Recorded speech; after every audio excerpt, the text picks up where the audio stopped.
Planks. Most people have done some kind of a variation of a plank, whether it's a side plank, a front plank, planking on that craze back when I was in high school where we just planked on things.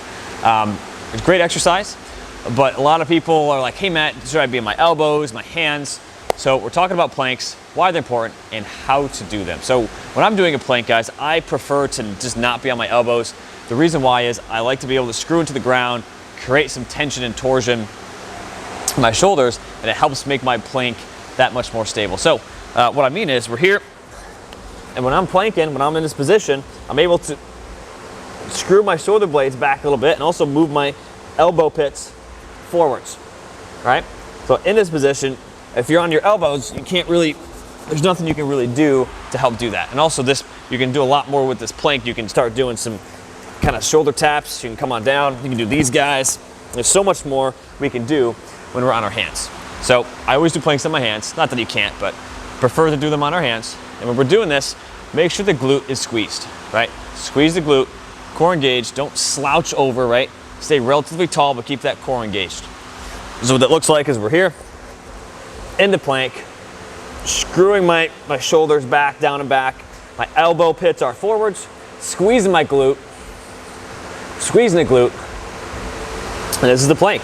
Right, this is our starting position of whatever we want to do going from here, right? Make sure those hips aren't sagging either. Right, going into a push-up. A lot we can do with the front plank, right? Moving into something else, doing a shoulder tap, whatever you're ending up doing. The plank is the basis for a lot of different movements, so we have to be confident and just used to being in this position. Breathing. Don't hold your breath. A lot of people I work with, they tend to hold my breath in a plank. Don't do that, right? You need to be able to keep the core engaged and breathe, which is challenging, right? We're in this position and my core is really tight. It's hard to belly breathe.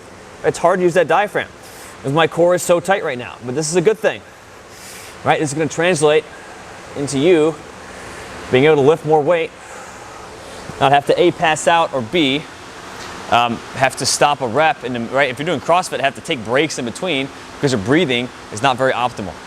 Runners, right, this is gonna train you. When we're running, we're not just lackadaisical here. Our core is engaged, it's on, it's doing things, right? So that's why I love adding on, right? We can do some shoulder taps here. There's a band over there. I typically love to grab a band, and then we're doing some rotations out this way, keeping everything nice and stable. So a lot of variations to this. We'll talk about those in other videos, but all athletes, you need to be doing planks and getting confident here. Not that you have to do this plank all the time, but we need to be very good at doing this plank so we can progress on to A, our sport, and B, other kinds of planking activities or just squatting, running, deadlifting, etc.